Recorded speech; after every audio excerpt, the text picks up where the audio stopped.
संकल्प शहाजी वाजले.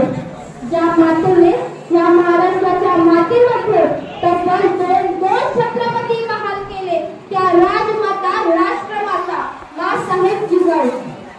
हातामध्ये तलवार घेऊन माणसं कापून स्वराज्य उभं राहत नाही तर त्या काळातील सर्वात मोठं ज्ञान आपल्याकडे असलं पाहिजे.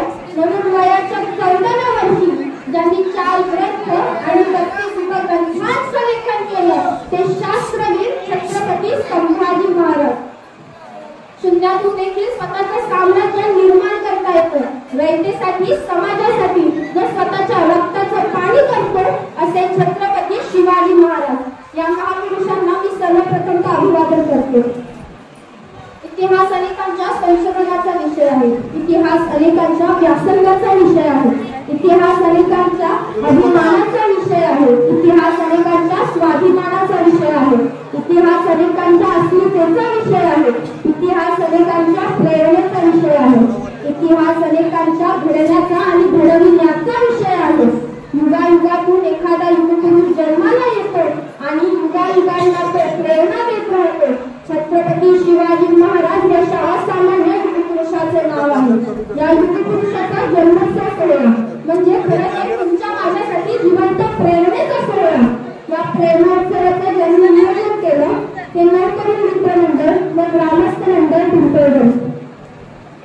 राजा शिवछत्रपती राजा संभाजी राजा ज्या राजाच्या नावाने इथल्या तरुण होते.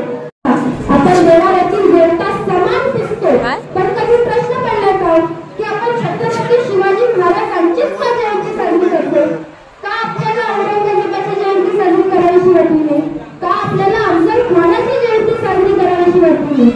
शिवरायांचीच का?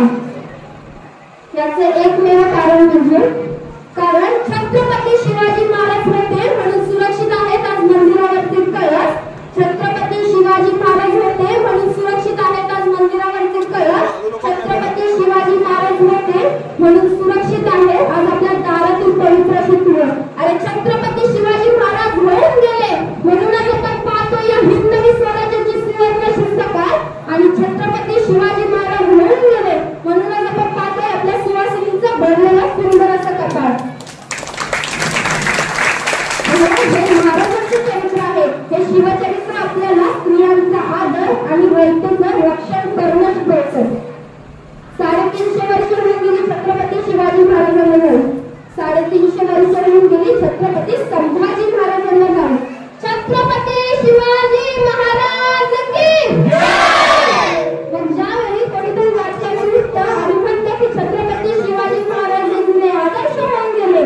कोणीतरी राजकारणी निघतं आणि म्हणतं की छत्रपती संभाजी महाराज हे धर्मवीर होते की स्वराज्य रक्षक. अरे कोणीतरी निघतं शिवरायांवर टीका करतं, कोणीतरी निघतं संभाजी राजांवर टीका करतं. अरे ज्या बापाने तुमच्या माझ्या मानात ताक केल्या, ज्या बापाने तुमच्या माझ्यासाठी तब्बल 40 दिवस अनंत अत्याचार आणि वेदना सोसल्या, अरे मग त्या राजावरती जेव्हा आरोप केला जातो त्यावेळी छत्रपती संभाजी महाराज की जय म्हणणारी लोक का शांत बसतात? अरे जर एखाद्या नेत्यावरती आरोप केला तर तुमच्या तळपायाच्या मस्त बघा जाते. अरे मग या राजाच्या नावावरती तुमच्या माझ्या पूर्वजांनी स्वाभिमानाने फिरणं शिकलं तर मग त्या राजावरती जेव्हा आरोप केला जातो त्यावेळी तुम्ही आम्ही कसं काय शांत बसू शकतो?